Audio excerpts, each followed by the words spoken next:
ममता जी अभी भी उसको डिफेंड कर रही हैं। क्यों?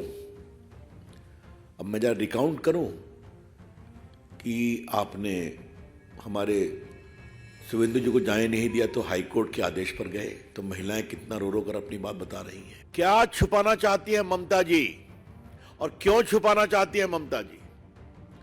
एक महिला मुख्यमंत्री, ममता जी आपको इसका राजनीतिक जनता जवाब देगी। ममता जी विल हैव टू पे फॉर इट। और हम अपने बीजेपी के कार्यकर्ताओं का बहुत सम्मान करते हैं, जैसे वो संघर्ष कर रहे हैं वहां जाकर के। इस संदेश खाली का विषय बहुत गंभीर हो रहा है।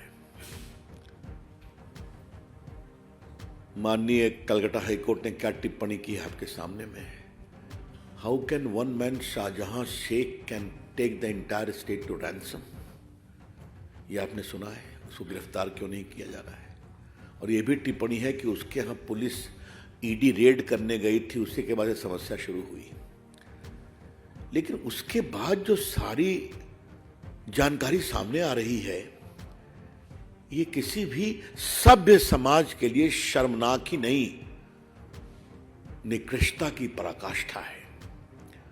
What is emerging thereafter about the patent assault, humiliating treatment, sexual assault of women is a shame on our society and democracy. ये मैं बहुत विनम्रता से कहना चाहूंगा, ये शर्म है।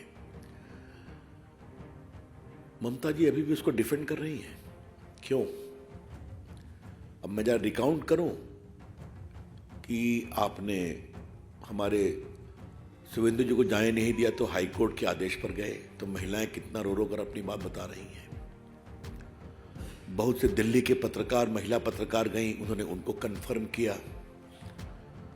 मैं विशेष रूप से सारे मीडिया के लोगों का अभिनंदन करूंगा, दिल्ली के, किसी का नाम देने की आवश्यकता नहीं, जिस तरह उन्होंने कवर किया और अपने प्रतिनिधियों को भेज करके कवर कराया है।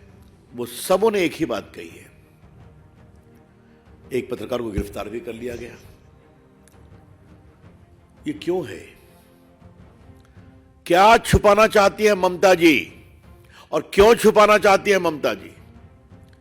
एक महिला मुख्यमंत्री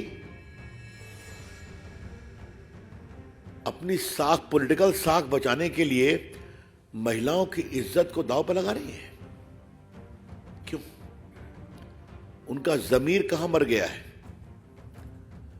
और आपको याद होगा कि ममता जी ने जब सीपीएम के अत्याचार के खिलाफ संघर्ष किया था, वो बहुत अनिश्चितकाल तक अनशन में बैठी थी, तो हम सभी उनके मुरीद बने, उनकी बहुत तारीफ किया। जो संघर्ष किया वो उस संघर्ष से आगे निकली है। और क्या हो गया है? क्या आज उनका अत्याचार, पुलिस का दमन सीपीएम के दमन से भी आगे निकल गया है? कभी ममता जी अपने अंतर विवेक पर कुछ सोचती हैं क्या? ये हम जरूर कहना चाहेंगे। हम वहां की नारियों का बहुत अभिनंदन करेंगे, उनके साहस का। और क्या कलकत्ता से मात्र 75-80 किलोमीटर दूर ऐसा हो सकता है क्या कि लोगों की जमीन छीन ली जाए? वो खेती में धान उगाते हैं, बाकी फसलें उगाते हैं, सब में पानी छोड़ करके कहा यही मछली पालो। पूरी जमीन के हेल्थ को खराब कर दिया गया। तो जमीन का कब्जा करना, उनको बेदखल करना, महिलाओं की आबरू लूटना।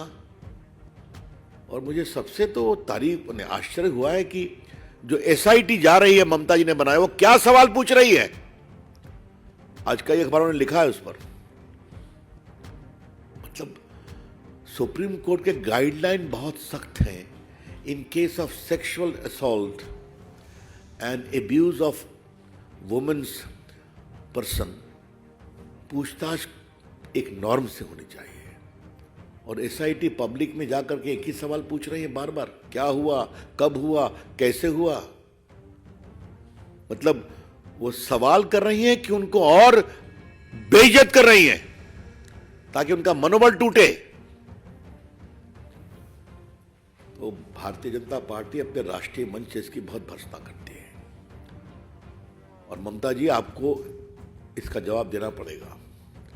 और ममता जी आपको इसका राजनीतिक जनता जवाब देगी। ममता जी विल हैव टू पे फॉर इट। और हम अपने बीजेपी के कार्यकर्ताओं का बहुत सम्मान करते हैं, जैसे वो संघर्ष कर रहे हैं वहां जाकर के। पूरी पार्टी पूरी मजबूती के साथ खड़ी है।